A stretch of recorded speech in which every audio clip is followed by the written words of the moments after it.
Welcome to another episode of We Don't Die. I'm your host, Sandra Champlain, author of the international best-selling book called We Don't Die, A Skeptic's Discovery of Life After Death. And our guest today is Minnie Harrison, who is one of the speakers at Voices of the Past at Banyan Retreat this past November. Her presentation was amazing about the mediumship of her mother-in-law, Minnie Harrison.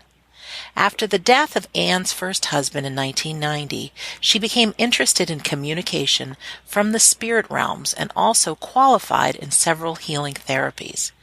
Anne became involved in research into physical phenomena on meeting her second husband, Tom, and has sat with several of today's current physical mediums. Her connection through Tom with Professor David Fontana led to an awareness of instrumental transcommunication, and she began collating the ITC Journal for Anabela Cardoso. Since Tom's transition to higher realms, Anne is continuing his work in spreading the knowledge of the reality of psychic phenomena and what might be achieved when people sit together in harmony and sincerity. Anne is the author of Harrison Connections and publisher of Saturday Night Press Publications. Anne publishes great books, CDs, and DVDs to all who are interested in this fascinating subject. Her website is snpppbooks.com. Anne Harrison, a warm welcome to We Don't Die Radio. Hello, Sandra. It's lovely to be with you. And hello, everybody else. Lovely to have you here. We met at the warm and wonderful Banyan Retreat.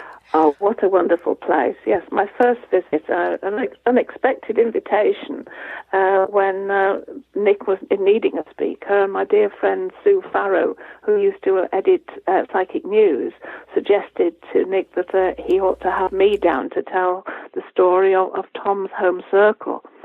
And yes, I had a wonderful time and met some wonderful people too, including yourself. Thank you. And your presentation, oh, my jaw was just dropped because the pictures that you had of the ectoplasmic people and the stories of the apports are just phenomenal. So I'm really grateful that you're our guest today. But maybe you could start off sharing your background, how you even got involved in this world of psychic phenomena and afterlife communication, if you will.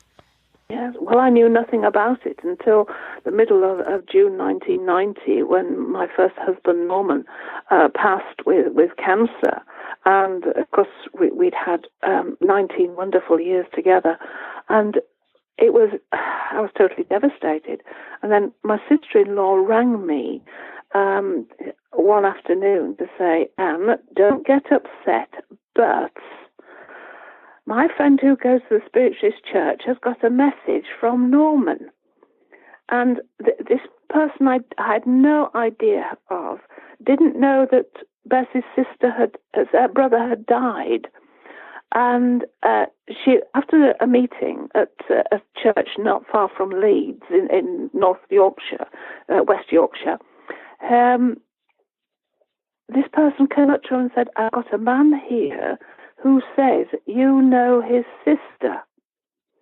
And will you please tell Bess you can't believe how good it is the pain has gone. Now, as I say, this person didn't even know that Bess's brother had actually passed. She knew that he was ill, so it was a total surprise.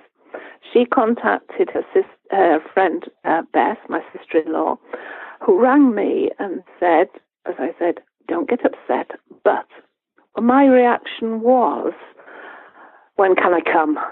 Sure. I wanted to make contact through, in whatever way, because somehow I knew that there was this possibility. I think I'd always believed, although having no contact with them.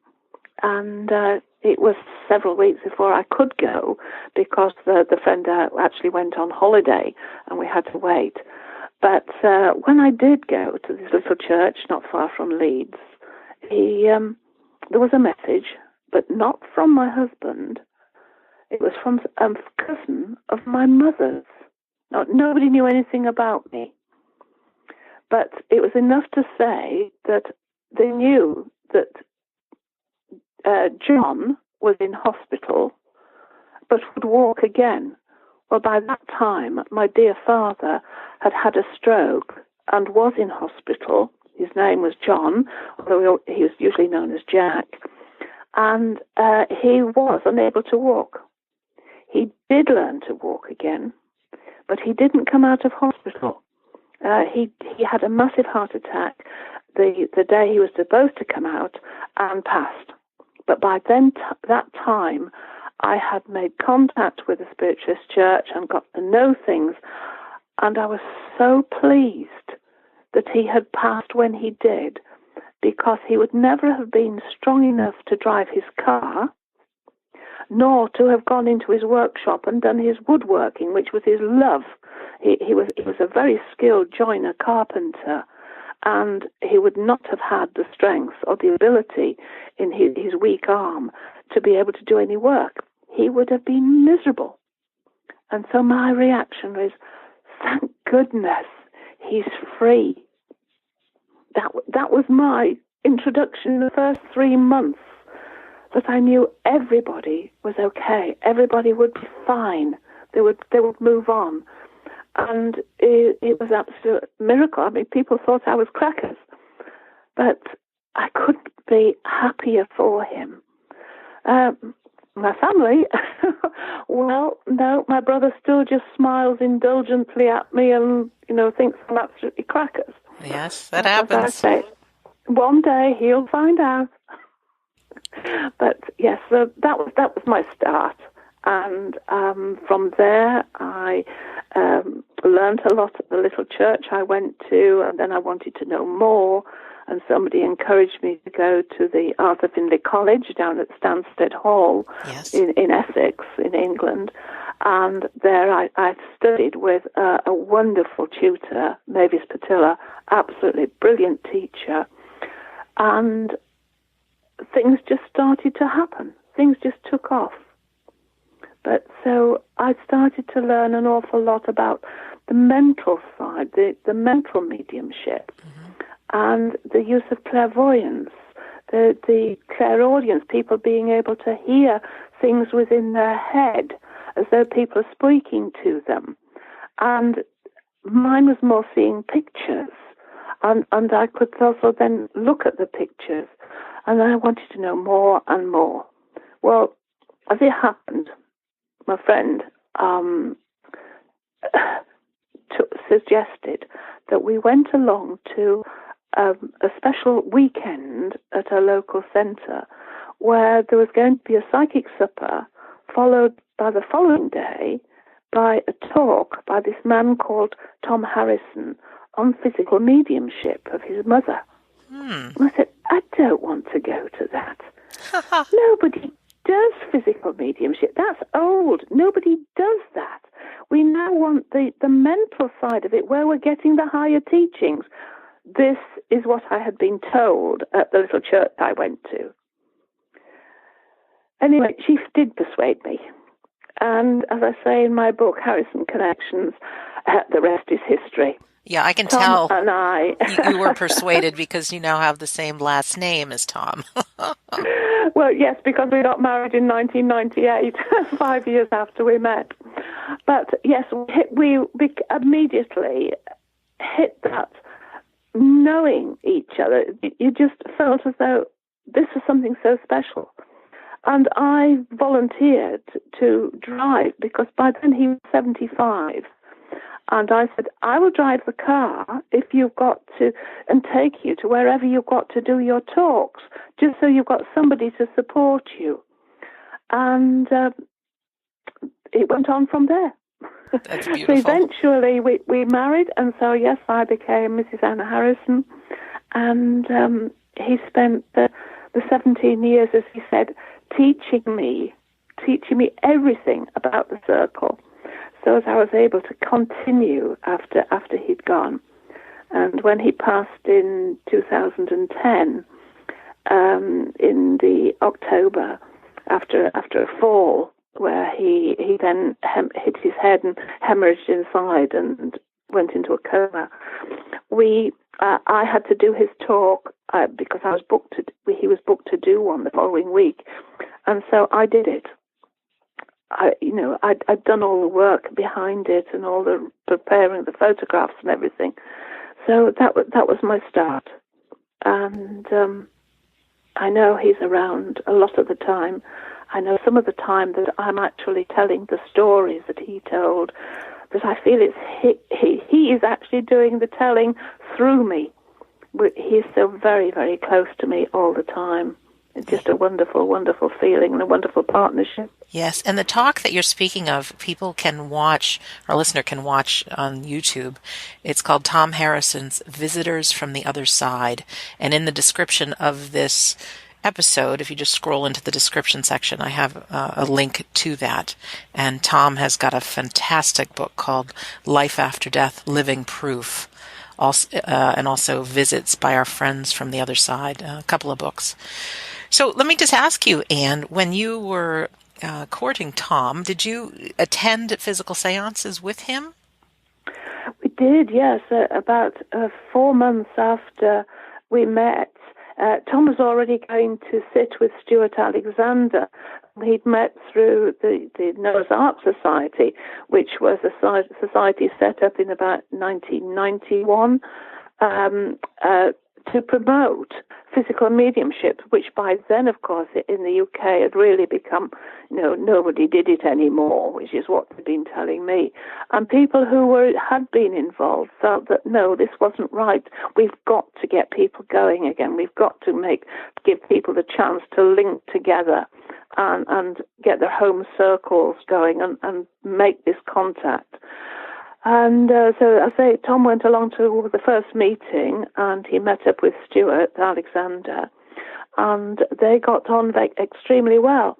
Stuart invited Tom to go and sit in his home circle, which was actually only about 5 miles from where I lived in East Yorkshire. And so, yes, Tom, because he could go there, got permission for me to go and sit with him. So in January 1994, I had my first sitting there with Stuart and the others at the place where they met in Hull. And it was just amazing, absolutely amazing. Just to feel, the main thing was to feel so comfortable, sitting in complete darkness, wrapped in, I can only say wrapped in a blanket of love, because that's how it felt. It just wrapped itself around you. And the wonderful contact that they had with the spirit people, with young Christopher, who was there to lighten the atmosphere and make everybody feel at home, a cheeky little monkey of about, I think he was supposed to be about 6.5, but like going on 70 or 80 in our time. But he'd been passed for so long. In fact, I think Stuart said that when Christopher was asked if he would wait and continue to remember being a child for about 40 years until this physical medium developed his gift and then work with him. Yes. And so we still have this wonderful contact. And he's an amazing, funny, very naughty at times, but a wonderful one. And then you've got the other communicators, Walter Stinson, who was his main communicator, helping with all the phenomena, the things that happen in the circle. And then to be introduced later on to Frida Johnson, who speaks and connects people with their loved ones from the spirit world. She comes through and speaks and has told us a bit about her life, explains things to us, but her great love is to be able to connect. She loves it when Stuart doesn't necessarily do the physical phenomena, but just does the trance. And then she can connect the people in the spirit world with the people still here. And they can come and speak through Stuart to make that lovely connection. And the trance connection is so much deeper than a mental connection, where the medium is just passing on her clairvoyance or the clairaudience, or saying that the spirit person says this, and they want you to know that, and you want to know that. the spirit person themselves are able to speak to you directly through the trance medium. It's just amazing. And my eyes, I was totally hooked. I don't blame you. And it's just gone on increasing. And from there, we were able to sit in a private home circle with a family, as well as sitting at Stuart's. And then as the years have gone by, I mean, I've sat a number of times with Scott, Milligan, and David Thompson, and a number of other quite private people who still do sit in their home circles. They have their own small groups and sit every week, or some of them only sit once a month because that's how their work time allows them to be. But they still make that contact. Oh, it's incredible. It is so precious. And to a grieving person, to hear from your loved one in words that you know are coming from them is amazing. And did you witness any physical people or phenomena or anything in red light, any of those things that we hear stories about that happened years ago? Well, yes, but not fully, not full materializations. I have seen ectoplasm quite a bit in red light, particularly with the German medium Kai Muger. I've seen the ectoplasm, and also from Scott, seen the ectoplasm flowing from them, but not forming into anything particular. But with Stuart's circle, what his main communicator for phenomena, Walter Stinson, has done is to perfect a method of pushing his hand into a mass of ectoplasm. So if you can imagine ectoplasm flowing from Stuart, particularly from his mouth in this case, sometimes from the solar plexus, and it forms onto a table which is underlit by a red light. So it has a glass top with a red light inside it, but then covered with a cloth so the light is dim. The ectoplasm will form as a flowing mass onto the table, and then you will see a hand gradually form and push the ectoplasm into a shape. And it's quite solid because the very often Walter will just say, now keep very still, put your hand on the table and stay very still. And so the sitter will put a hand on the table and keep very still, not move. And this ectoplasmic hand will move over the top of theirs to feel them and to hold them. And it's warm, and it's life. It is alive. I won't say it's lifelike because it is alive. It's a living substance, and they are still living. So the ectoplasm is just a material that they're able to produce from the medium's body that is able then to be used by them to make them solid. So I haven't seen a full materialization, but this one particular night I will say when Walter had his hand on the table, he then told me to slowly move my hand over the top of his. Now, this is something I'd never seen before, never heard of before. But to be trusted by the spirit world not to do something stupid while I did that was such a great honor. I just become so emotional thinking about it. But I did. I could feel his hand. I could feel the tendons in the back of the hand. I could feel the hairs on the back of the hand. And Walter's hand is a big hand. It really is. It's a large man's hand. And then suddenly, as I'm feeling the back of his hand, he whipped it over, grabbed hold of my hand, lifted it, and kissed it. How much of him was fully materialized, I don't know. Maybe only the hand, maybe the face. I couldn't see a face, but I know I felt that kiss. Wow. That's the most I've seen. Oh, that's just fantastic. I know we were together at Scott's seance in November, and to see the little child's fingers holding onto that glow-in-the-dark tablet, Yes. walking Yes. around the room. And of course, there was no child in there that was of human form.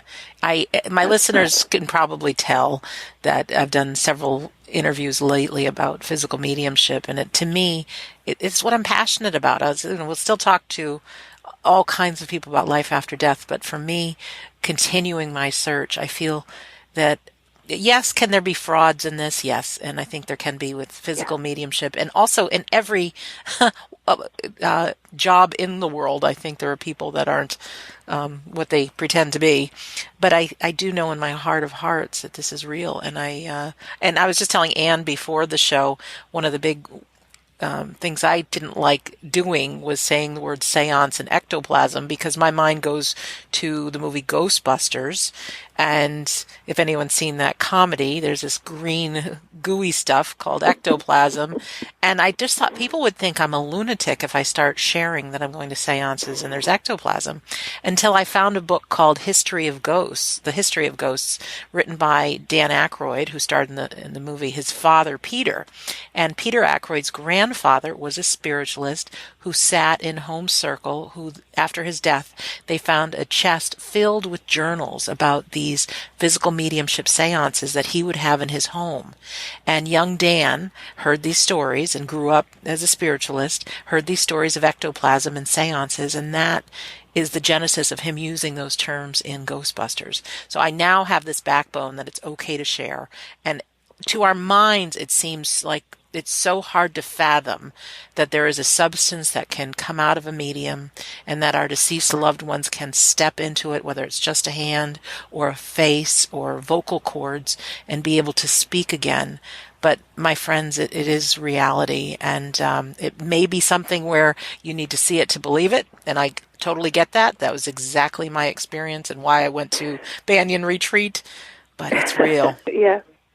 Yes, and as you say, to see those little hands when you know there's no child in the room and nobody has a hand as tiny as those when it comes round against the plaque.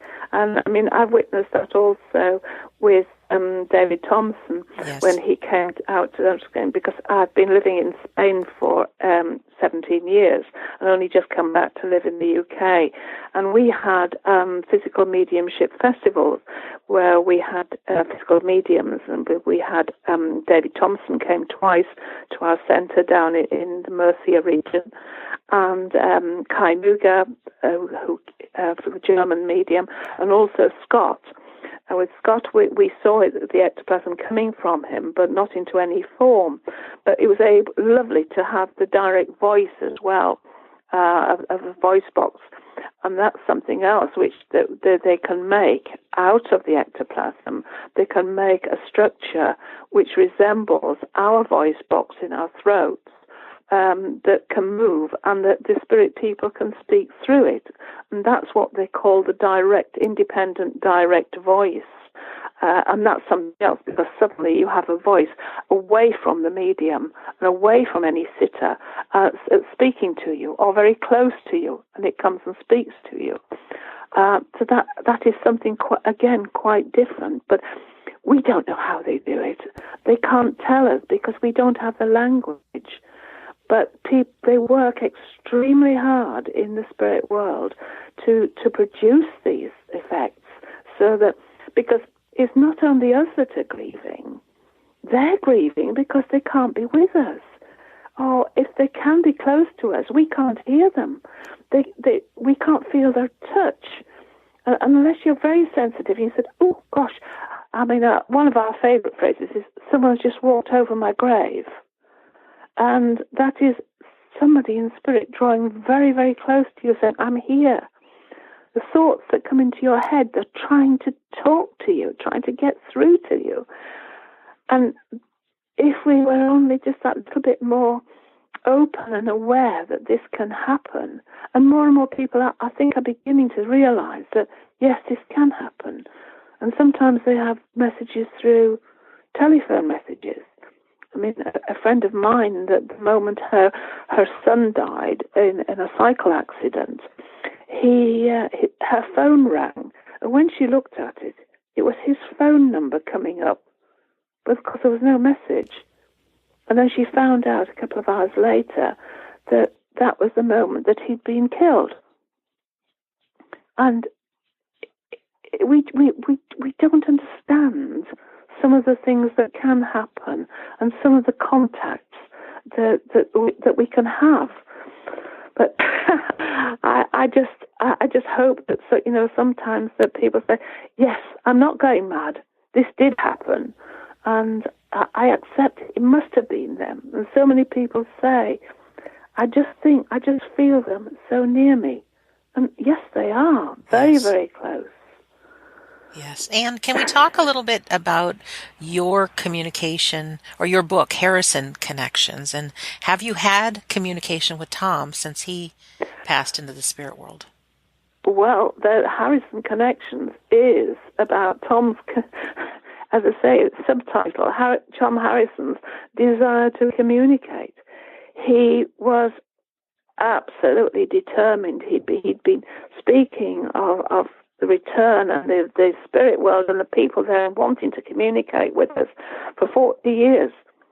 And yes, this is all about him. So within actually 17 hours of his passing, he was communicating, making his presence known at our centre in Spain. Now, I must say that Tom and I were on one of our annual holidays to England, and we were up in Yorkshire, staying at my brother's.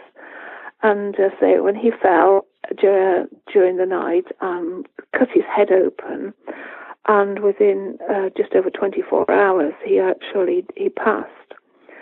I immediately rang our close friends in Spain to tell them that he'd gone, and because they'd been sending healing to him.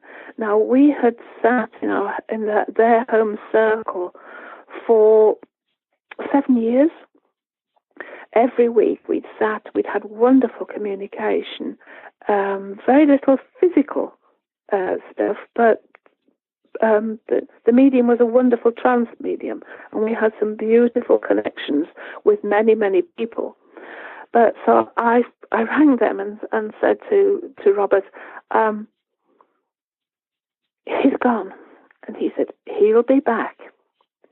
It may not be tomorrow, but he'll be back. Well, it was Saturday evening, and the Sunday service was, next morning in Spain. We didn't expect him to be back, but he was. During the service, the medium, who knew nothing about Tom's passing, had suddenly started to describe a man, his height, his build, his personality, his commitment, his gift of speaking to people, of lecturing. He said he never lectured, he just talked. And he said, and his mother's come with him. And Robert said, I know who that is. I think it was me. And she then gave him the rest of the message. And as she finished the message, she said, oh, and Agnes has just popped in. Now, Robert was so taken aback by this. Immediately after the service, he rang me and said, he's been through. And because Aunt Agnes was Tom's aunt, who was his mother's main communicator. Through his mother's mediumship, they always spoke to her sister, her older sister, Agnes, Aunt Ag. And to say, Aunt Agnes has just popped in, because her catchphrase was, when she came, she would say, I've just popped in to let you know, and then would give them a message. Great. There couldn't have been anything more evidential than that. And after that, he just never stopped. He communicated he came through 27 different mediums in that first year, in different ways. A taxi driver in London woke up one morning to find this face, and we'd only met once. We'd met Michael once, and he saw Tom's face, and Tom gave him various bits of evidence, and everything was absolutely spot on. Michael's connection with us was Susan Farrow, who was the editor of PN.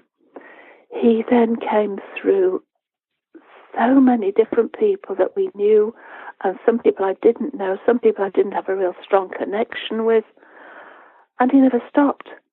By the August, yes, David Thompson came to Spain, and Tom built in the darkness and came to me and held my face and kissed my forehead and spoke to me.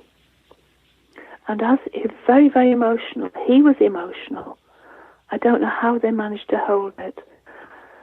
He then walked across the room to speak to other people that he knew very, very well and spoke to them. A month later, back in Hull, he came through Stuart Alexander and spoke to them and me, and again materialized and held my hand. And just trying to hold my hand was just too much for him. And he couldn't hold the ectoplasm form. And I mean, for your listeners, it must almost be mind-blowing, because you say he couldn't hold the form because it takes a huge amount of energy for a materialized person to keep that physical material around them, around their spirit body. Yes.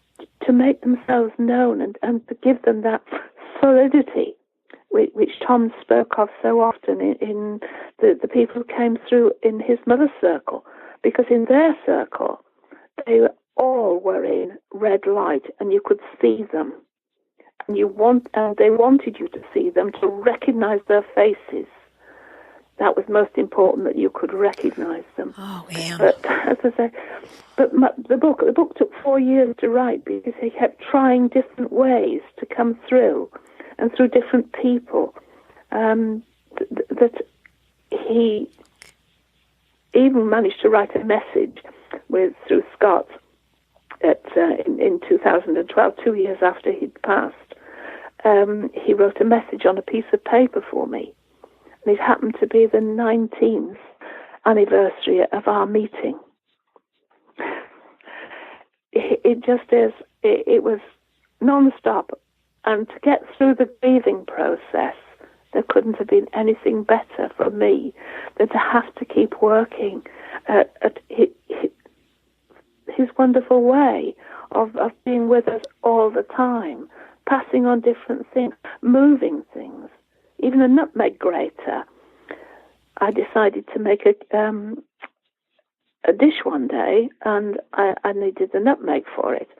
And I went through to the freezer to get something out of the freezer, came back with it, and the nutmeg grater, which is usually in a pot at the side of the stove, it was out and lying on my work surface when I got back from the other room. This was the sort of thing that happened. But there was just so much that I've had people say how much they have appreciated things that I've been able to tell them. Yes. Because of the way that they have had to work through not having this wonderful contact, but knowing that even little things like that are so, so important. They sure are. Anne, I'd like to ask about what both you and Tom have spoken about, which is Tom's lecture, now yours, that I saw at Banyan. Could you talk a little bit about Minnie Harrison and how that group started, and share some of these things that happened in red light? Yeah, just share a little bit about that. Yes. I love it.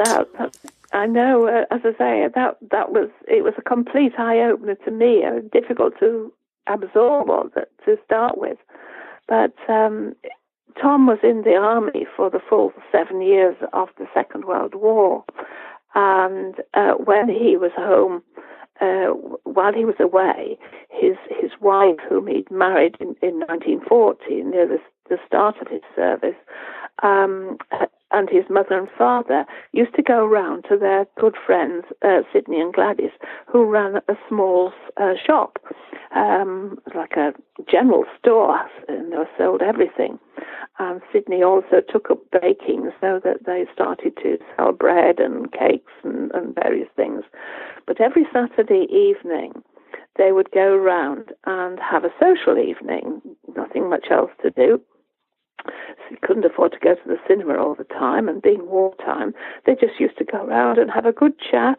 And because Sydney played the violin and Gladys played the piano, they would have a sing-song and just have a lovely social time together. When Tom came back from the army at the beginning of 1946, they, again, just went round for their Saturday evening. And about the third week in, Sydney said, why don't we have a circle? Now, this was because they were all spiritualists, apart from his wife, who was a Methodist, but very used to spiritualist ways. And Sydney worked whenever Tom's mum, Minnie, went to take a service at a spiritualist church, Sydney would do the address, like what people would sort of in churches called a sermon, but he would do the address, and then Min would make the communications with the different people. Now, ever since she was a teenager, she had developed into a good trance medium.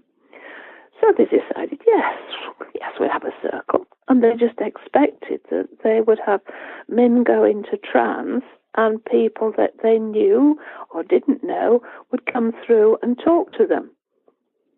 Well, the first week they decided to sit, the beginning of April 1946, she went into trance, and almost immediately her sister's guide, an Indian called Running Water, came through and said, sit with the trumpets and you will get as good as Mrs. Abbott.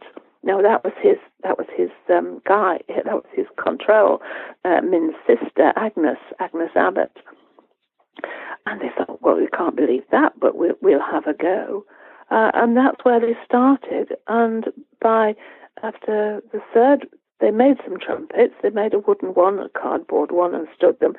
Now, trumpets are really for communication where the spirit voice will come through the medium, but because it is so difficult to get any volume with the voice, the trumpet is really a basic megaphone, just like the old cute cone that you would see people speaking into, and the voice would come out louder at the other end. Yes. And this is what a trumpet is.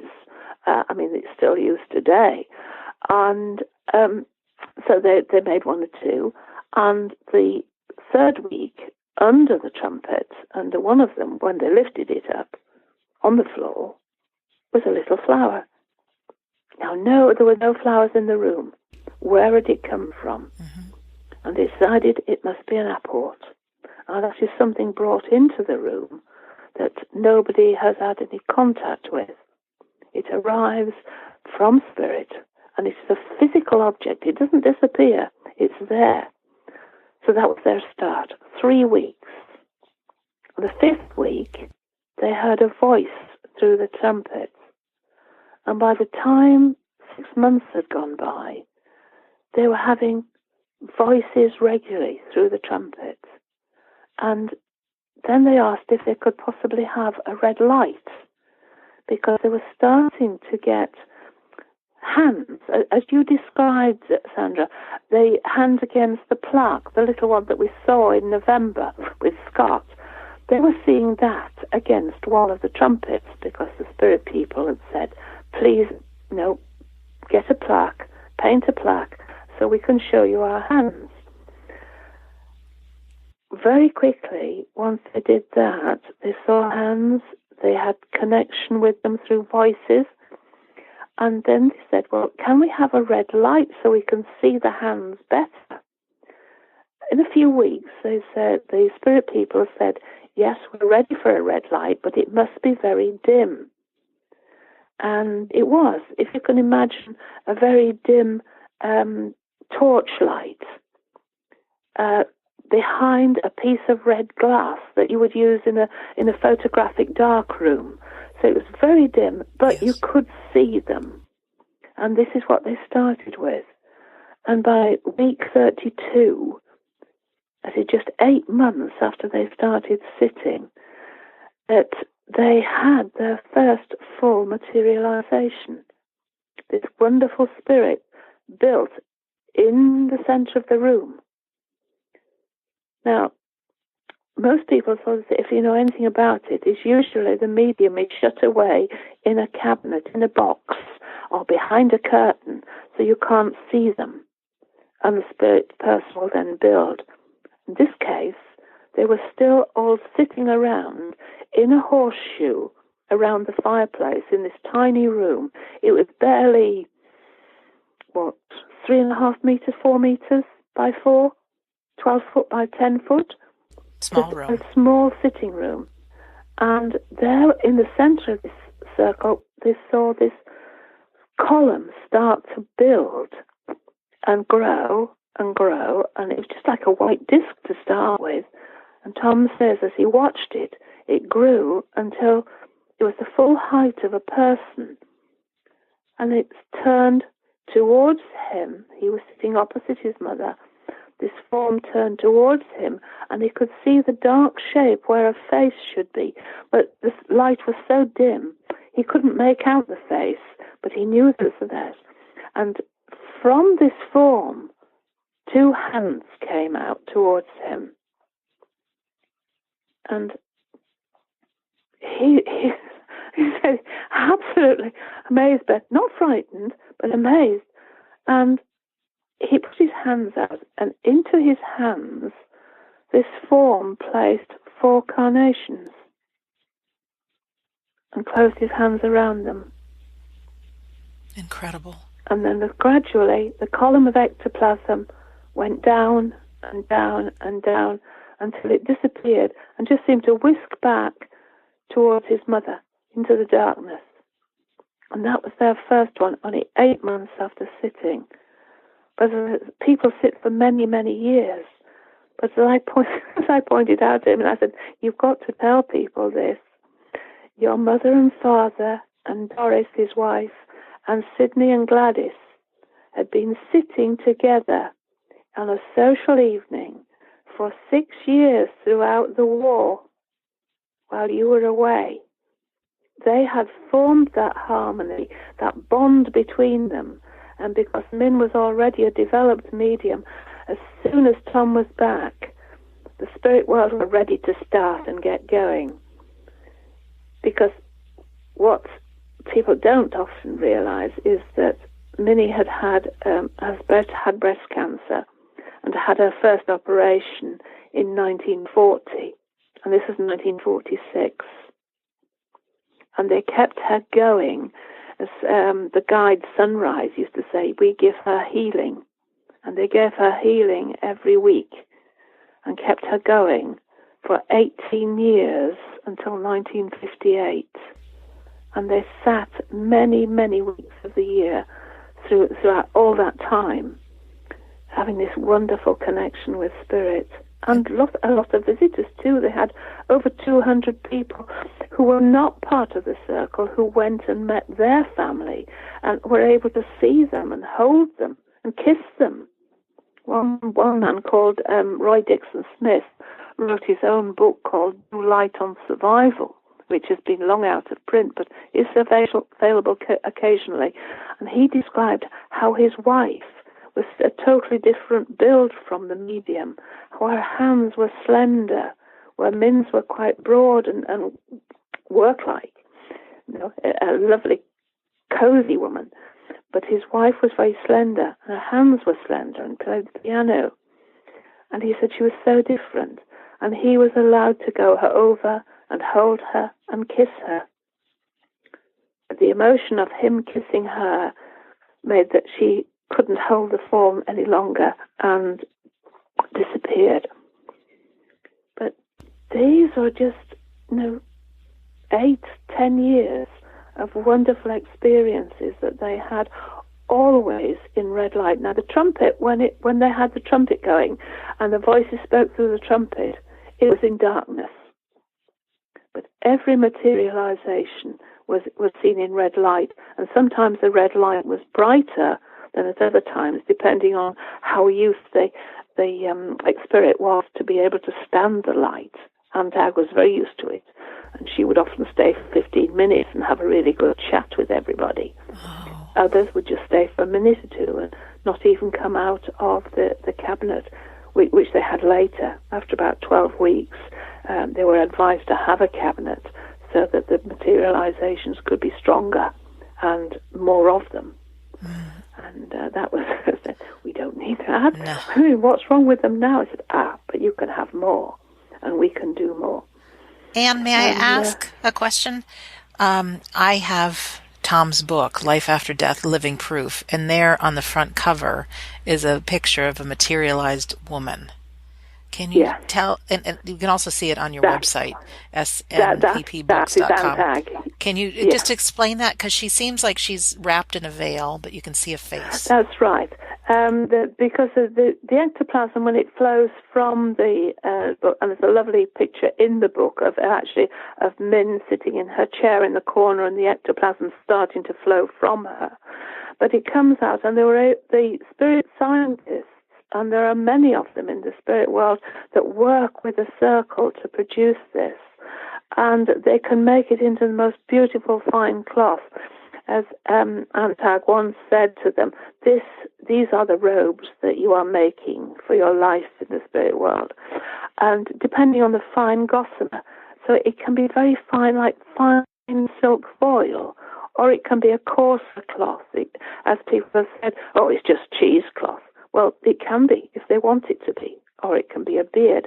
But that wonderful picture of Antag is as they did it, particularly for photographs, because the energy that is used and is used in the spirit world is thought energy.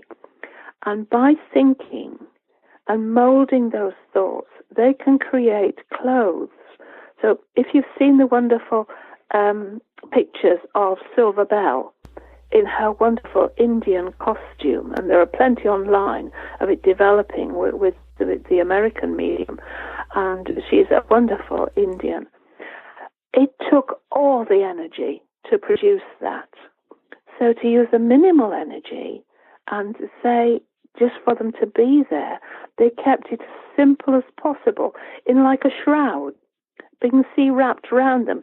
If you look at that photograph, you can see that she's holding it tight around her, tight, close in. She has one arm up, holding it around her chin, and the other one around her body.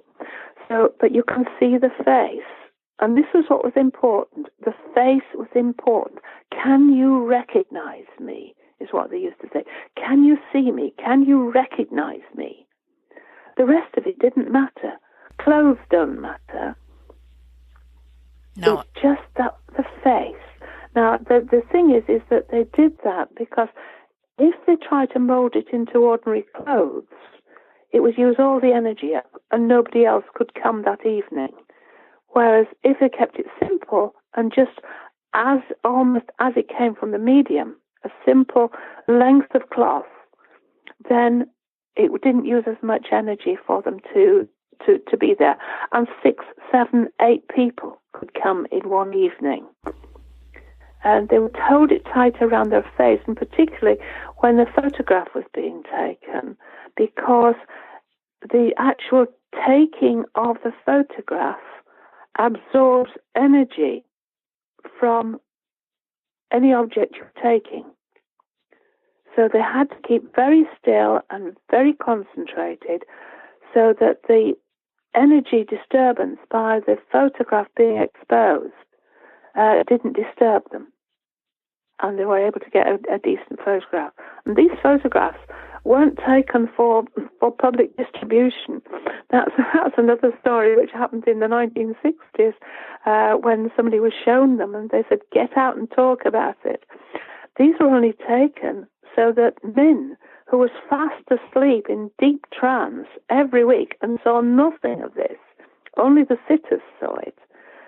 They took the photographs so that Min, the medium, could actually see her sister and the other people who came to be in the circle. That's the reason for taking the photographs. Oh, fantastic. I want to ask you too, Anne, when we met, I got from you something called the Christmas Party Sitting, a CD. Could you share what that is? Because I listened to that as soon as I got home, and it's great. Yes, of course, that it was one of the, I think, only 2 recordings ever made, but the only one of a full seance. The other one is of a trance sitting.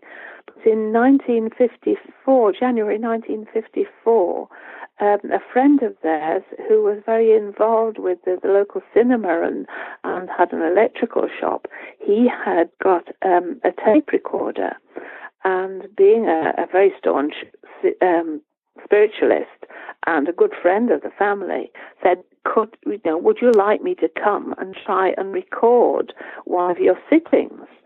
And so this was set up, and he sat in one corner of the room, and in the book there is a diagram of how they did it.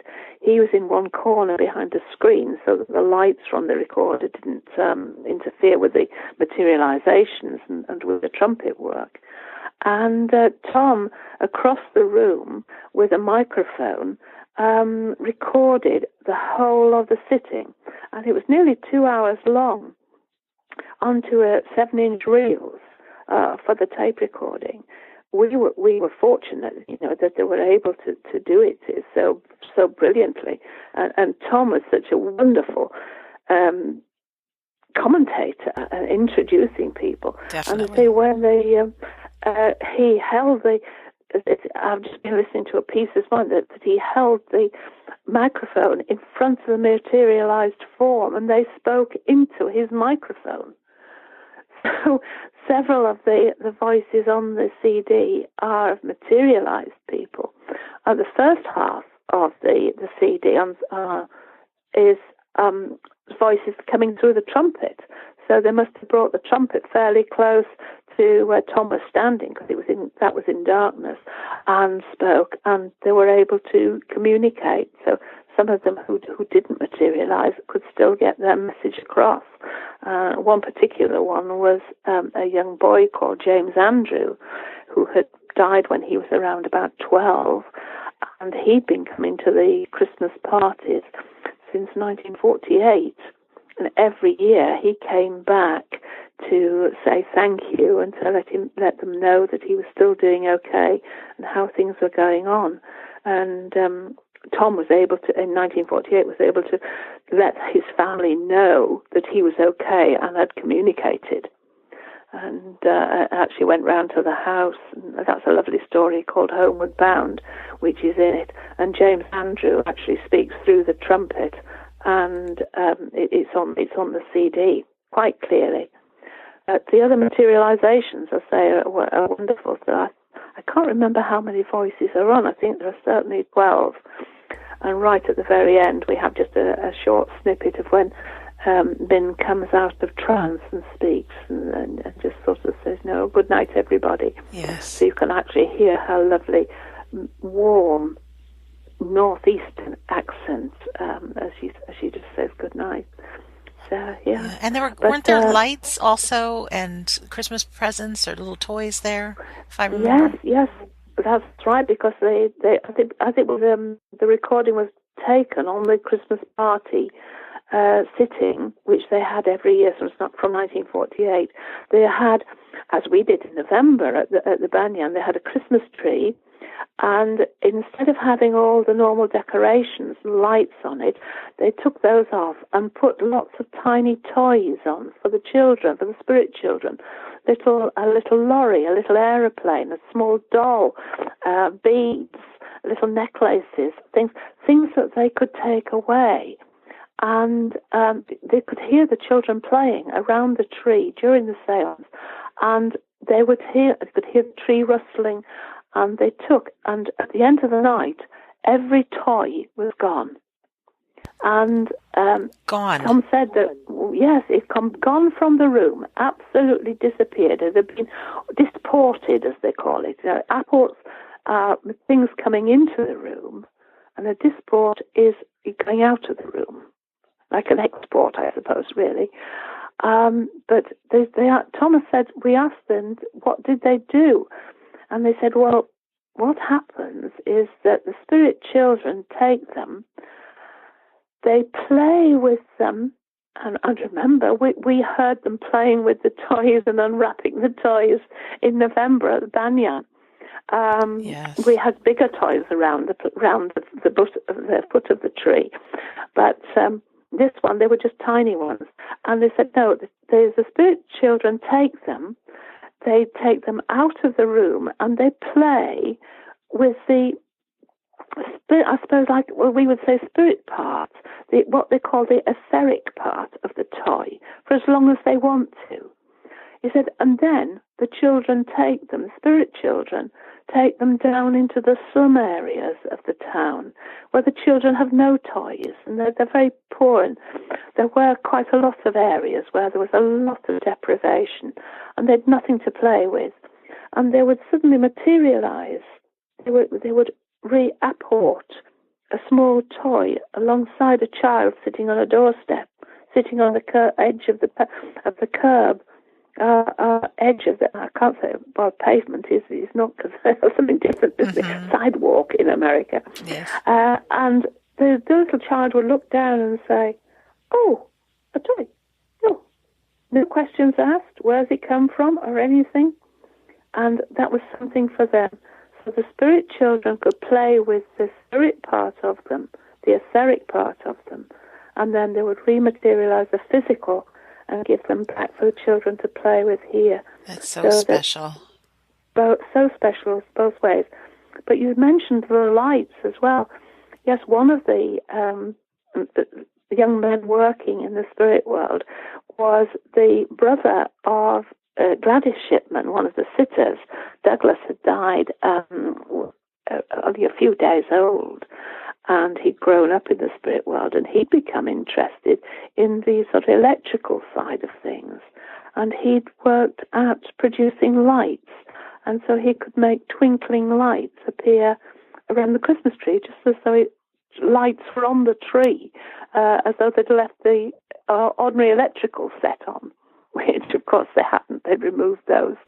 And these just little glows of light that would appear and disappear here and there, twinkling amongst the branches of the tree. So, how about, could you discuss a little bit about the apports? Sorry to interrupt, but maybe some of the apports that were brought in. You're talking about the toys being brought out.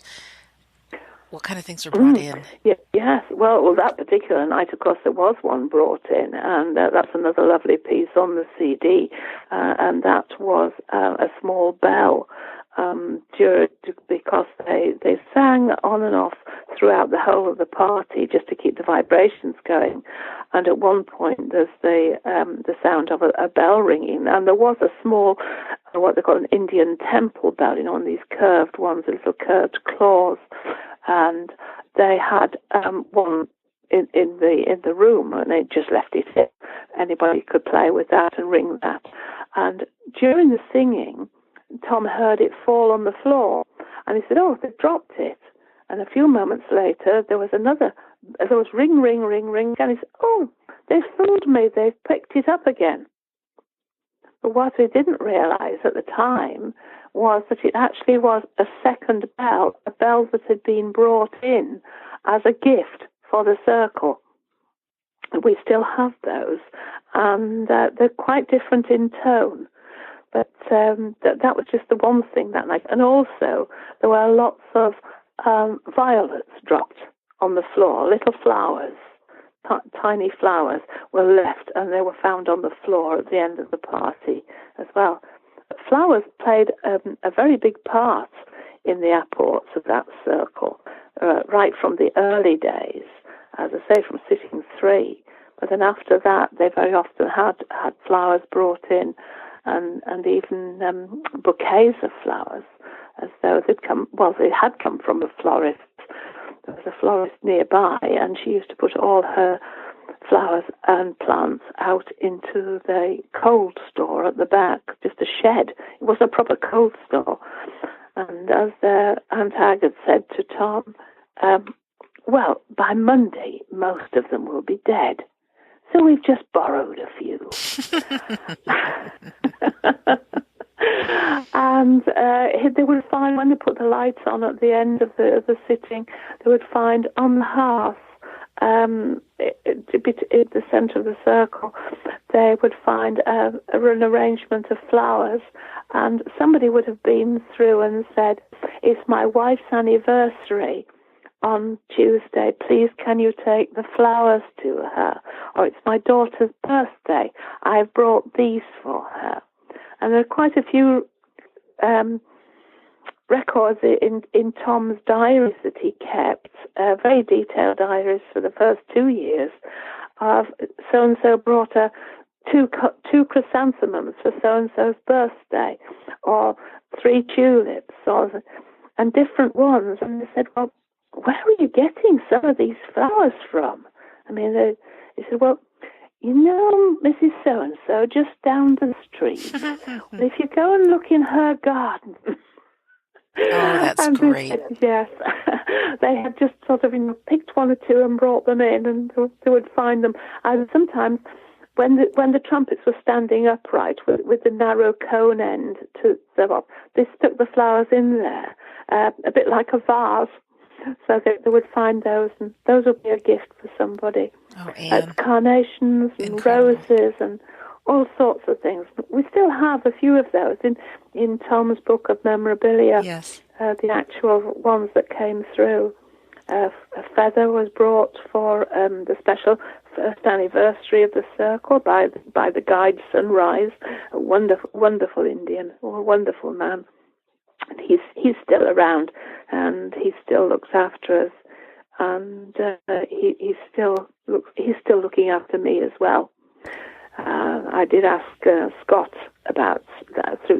Scott's communicator, Eric, about that, as to whether or not somebody's guide, who was a medium and linked with a home circle, would they go on and continue to look after other members of the circle? And Eric had said, this spirit, Scott's spirit friend, yes, they would, if their job is not finished. And Tom himself had linked with Sunrise all his life, and I often remember Sunrise being around.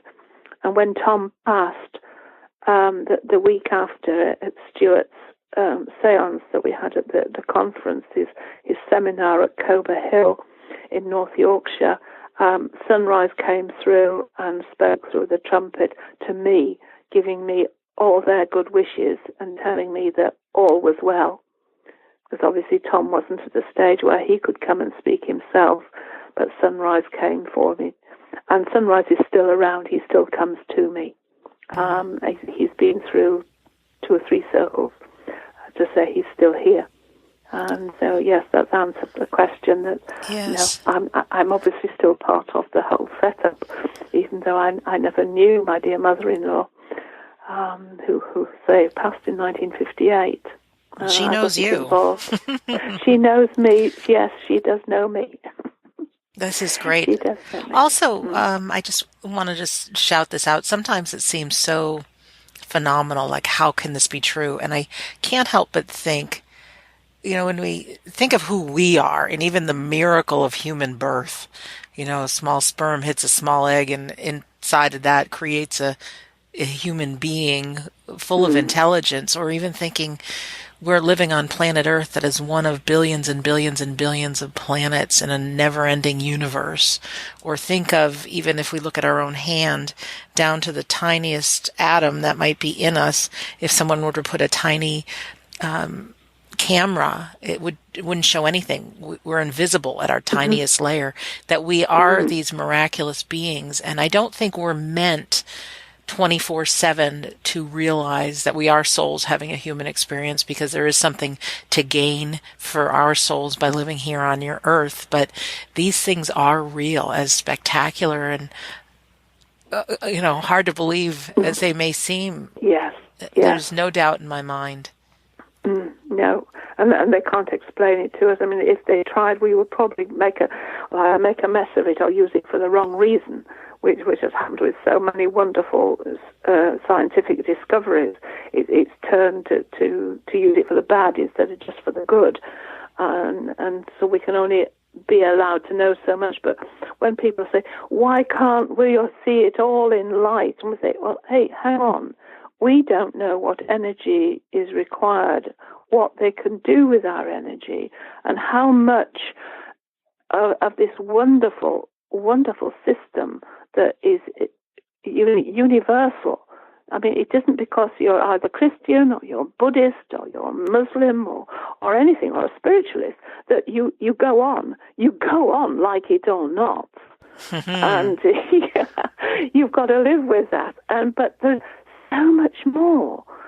As you say, what is an atom?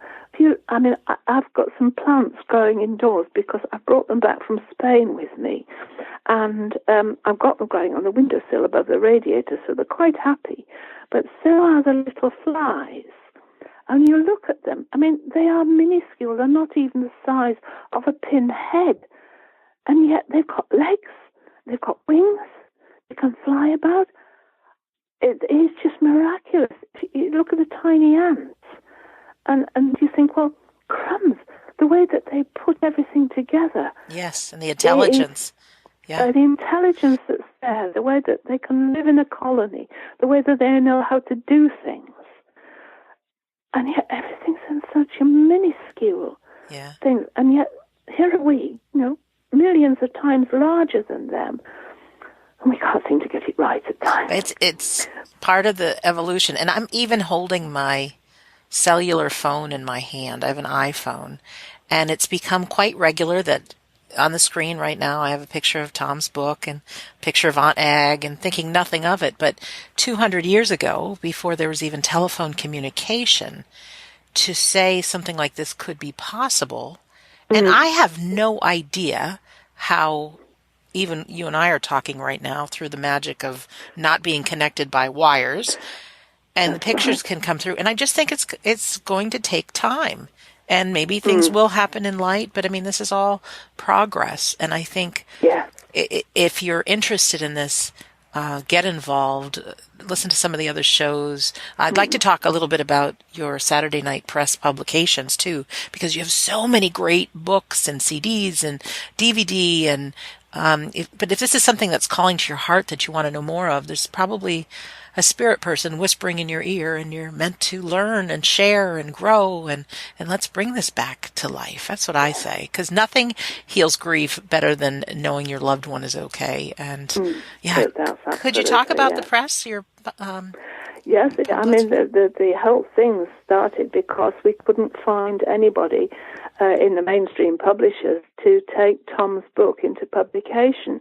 His first little one that you mentioned, Visits by Our Friends from the Other Side, he did that himself completely and had it printed privately, and distributed it as and where. So it was the Psychic News and the SNU.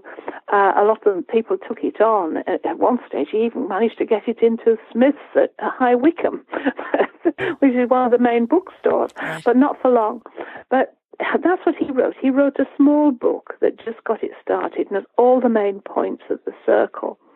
But people started to say, well, you know so much more, and I was saying, but there's all these wonderful pieces of your journals that you've got the detail of sittings each week, and we ought to be able to get that out more. And so once we went and settled in Spain, he started to write and started to put it together, and in 2004 we had it ready. And we started we contacted 14 mainstream publishers that did spiritualist, mediumistic books, and not one of them would touch it. We sent them, whole pieces of it. Nobody would have a go at it. Even David Fontana sent us the address of his own publisher, and they wouldn't look at it. So we said, well, But fortunately, we'd made contact with Tom and Lisa Butler, who ran the American Association of EVP. They've now changed it to a Transcom. Yes. And they don't, but they're a wonderful setup for the people doing EVP. And Lisa wanted to use one of the photographs from Tom's little book on a publication. We sent email and a lot chatting, and Tom told us that they had to do the same for theirs. They had to do it themselves. Told us of this wonderful printer called Lightning Source, and said, well, get in touch and find out how you can do it. And that's what we did. I found out that I was able to set up the page sizes and get everything in order and get it out. And having a contract with them cost nothing. But not only could I have a contract for England, I could also have it in America, which meant we could go worldwide with the books. And that's what we did. So in 2004, beginning of 2005, the first one came out.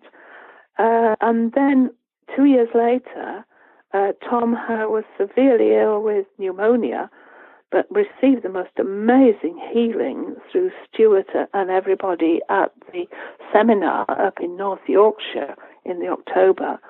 And within 3 days, not only was he no longer hallucinating, had no fever, he was back home, having been almost like an intensive care in hospital. And it was just amazing. So I said, we've got to redo the book. This is why it's got a ticket on the front that says revised edition. And I said, well, while we're doing it, why don't I add more? Because you didn't mention this and you didn't put that in. And so we added a lot more from the diaries and more photographs as well, because by then I'd got a bit more expertise. Yes. And so that's why the Life After Death Living Proof says revised edition, 2008. And you publish other books as well. There's many others that I believe you're not going to find anywhere else, and they're phenomenal. No, well, really. Because the Alec Harris, the full story, that was all book. because of David Fontana wanted to know more. There was so little. There was only the one put out by the Psychic Book Club, They Walked Among Us, Louis Harris. And he said, there's only that. And he was so wonderful, because living down in Cardiff, he took himself off to the local church at Cardiff, where Alec used to go, and asked them. And they said, well, his son lives just over the hill in Caerphilly. Why not go and see him? And so David they made an appointment, went off to see Bradley and the grandson Anthony, and they said, well, yes, we've got the manuscript, and what was in They Walked Among Us is only 1/3 of the whole story. There's nothing of the healing, the wonderful healing that he did, and so and so and so and so. And so they gave David a copy of the manuscript, but somebody else who'd been, his father had been a member of the circle, had been working on the manuscript for 2 years, changing it into a computerized one. And just at the moment, we were about to start transcribing the other one, the typewritten one. Yes. Chris turned up with this one ready to use. Perfect. But we're really working with us. And it's my favorite book that I've read so far, because the really materializations it's a wonderful book that came from Alec Harris that people could see, just brilliant. Yes, well, yeah. Go ahead. Several people, several at the time as well. Yes. And now, of course, I was able to get it translated into German. So we've got Tom's book, Life After Death Living Proof, and the Alec Harris book are both available in German as well, and they're on the website. That's so But a lot of the others are people who have said to me, this has gone out of print, we can't get it, or they're charging £50 for a copy of it, like the Helen Duncan. Yes. And a Past Prepared, the Isa Northridge, Alan Crossley's book, A Journey of Psychic Discovery. Those were all had gone out of print, and nobody was redoing them, but they were wanted, people liked them. And then, of course, there's the Stuart Alexander's book, Extraordinary Journey, a story of a physical medium, yes, and Katie Halliwell's book about his circle, about the things that happen, experiences of trance and physical mediumship. So, yes, just people extraordinary. just ask me. And I think there are another couple on the way. Yeah, and the website is snpppbooks.com, which is Saturday Night Yes. Press Publications. That's correct. And yeah, there's so many good things. And we don't really have a time schedule, but for all of us, I don't want to keep you too long. You'll have to cut some out. No, I'm not going to cut anything out because this is my show, well, I'm sorry, and I do my it way. rambled a bit, but no, it's all valuable. And I want to ask you, is there anything else you'd like to share before we wrap things up? No, I honestly wish that other people were able to share some of the wonders that I have. But for many, it's not possible. Many people are not ready, or they're going to be ready. But if the opportunity comes along to sit and make your own group, you never know what happens. As Stuart says, that they started by reading a book by Arthur Findlay, On the Edge of the Etheric, and learned about the direct voice medium John Sloan and the wonders that Arthur Findlay, who left Stansted Hall to the SNU, the wonders that he had. And they said, let's just try. And they did. They tried, and they sat. They had no idea. They thought that Stuart's brother was going to be the medium, and it turned out to be Stuart. Yeah. They had no idea. Incredible. So you never know what Spirit has got in line for you. Yeah, and if this is something you're interested in, there's books, there's radio shows, there's all kinds of things you can watch. Again, if you look in the description of this episode, Tom Harrison's video on YouTube, Visitors from the Other Side, is there, and addition links to the books that we've mentioned and Anne's website. And of course, the video came about all because his daughter said, "Dad, you're not going to be around forever, and you're getting on, and you're not going to be able to travel." He said, "Hang on," he said, "and you're not going to be around forever, so you must get a video made." He said, "How do I make a video?" Within months, he met people who were used to making videos as training videos for a college. Her husband could be the cameraman. He met up with someone who was prepared to do the post-production, and we made a very close friend. And so yeah. Are these coincidences? I don't think so. Of course, no. They are. I'm sure they are. To me, they are spirit-driven. I mean, the story. I mean, David wrote it as a lovely foreword in Alec Harris's book of how things just slotted into place. How are we going to fund getting the book into production? And he's talking to Eric Hatton, who says, "Well, the JV Trust can fund it." It was just slot. It's just amazing. For our listener listening right now, I want to invite you a couple of things. First, last night there was a global meeting online through the Afterlife Research and Education Institute. We use the name AREI. And our discussion, Scott Milligan was actually a part of it, discussing physical mediumship. The Afterlife Research and Education Institute, is meeting in September in Scottsdale, Arizona, with a symposium, September 14th through 16th, which is a conference that there'll be close to 1,000 people there. Afterlifesymposium.org is the website.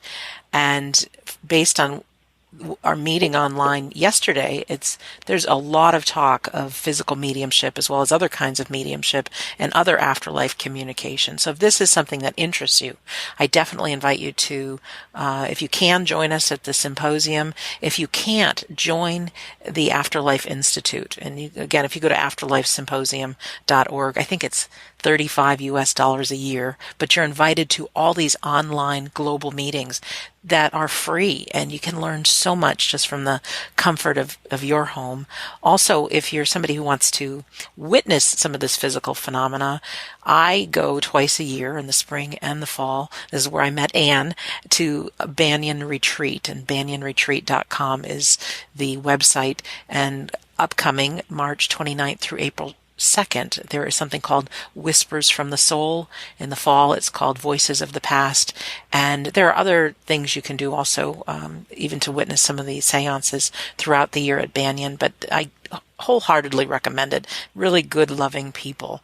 And so those are just a couple of things that I like to share. And plus, I've done a lot of speaking with guests on physical mediumship. And Stuart Alexander is going to be our guest, and just a few weeks' time. So I'm excited about that. And yeah, Anne, thank you for being our guest today and sharing your beautiful life, your husband's, your stories, and yourself. Thank you.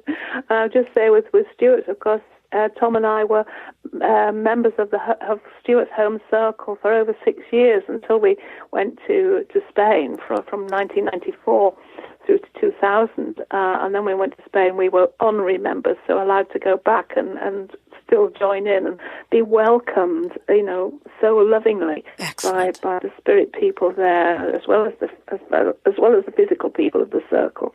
It was just a wonderful, wonderful family. Oh. It takes dedication. Yes. And it takes commitment. Yes. But the love that you can experience and feel is just amazing. Yeah, I do feel in my heart that I'm witnessing the miraculous, and I feel the same way. Again, sorry to interrupt, that I wish everybody could experience this. And when you're ready. Everybody, bonne chance in your journey, and just give it a go. Yes. Just try with good friends. The main thing is harmony. It doesn't matter whether it's 2 people, 4 people. There's no definite number. The thing is not too big a circle, but just get that harmony, maybe a family group, maybe just 2 or 3 close friends. Sit when you can regularly. At the same time, make a commitment. Enjoy yourselves. We had some wonderful times in the little circle that we sat in West Yorkshire, singing all the old-time music hall songs. People say, well, can't we sing some modern songs? Well, we sang things like Chitty Chitty Bang Bang and How Much Is That Doggy in the Window? We didn't get much more modern than that, but we had a wonderful time, and we had some wonderful, wonderful phenomena just with that family in that loving home. So it doesn't take, does take love. Love. Do it with love. Do it with love. Yes. And harmony, and laughter is the best energy builder. That's the main thing. And let's reconnect these 2 worlds, because our loved ones are around us. They are around us. And that's right. And they're just wanting to be able to get that through. Yes. Just say, yes, go on, do it. Or why don't you think of so-and-so? They're trying so hard to get it through to us. And yes. Oh, Anne, their love. Thanks again. Love. Thanks again from the bottom of my heart, our hearts, for being our guest today. Thank you very much indeed for asking me. Love to everybody. Yes, and for our listener, remember to go to snppbooks.com or look in the description, because I've got links to everything. Remember to visit WeDon'tDieRadio.com. Lots of episodes about physical mediumship, all kinds of things, near-death experiences, and many, many different reasons for you not only to believe that life after death is real, but that your life is for a purpose. So, can I just say one thing we didn't say? I know you said about going to the website to see all the books. All the books that you see on there are available through Amazon, Amazon.com and Amazon.co.uk. So if you didn't want to write to me, to the SNPP site and order it that way, you can find them on Amazon. Thank you, Anne, because that makes them available globally, and then you don't have to pack hundreds of boxes. Very often it costs more, except for the CDs and the DVD. Those have to come from me. Yes. But the books are available, as I say, everywhere. Excellent. Well, in closing, another warm thank you to Anne Harrison, our guest, and thank you to you, our listener, for being with us for this fantastic episode of We Don't Die. My name is Sandra Champlain. Always delighted that I get to be your host on We Don't Die Radio. And I do believe that life is an education for the soul and that your life here on earth is important. So I really want to thank you for listening, and we'll see you soon.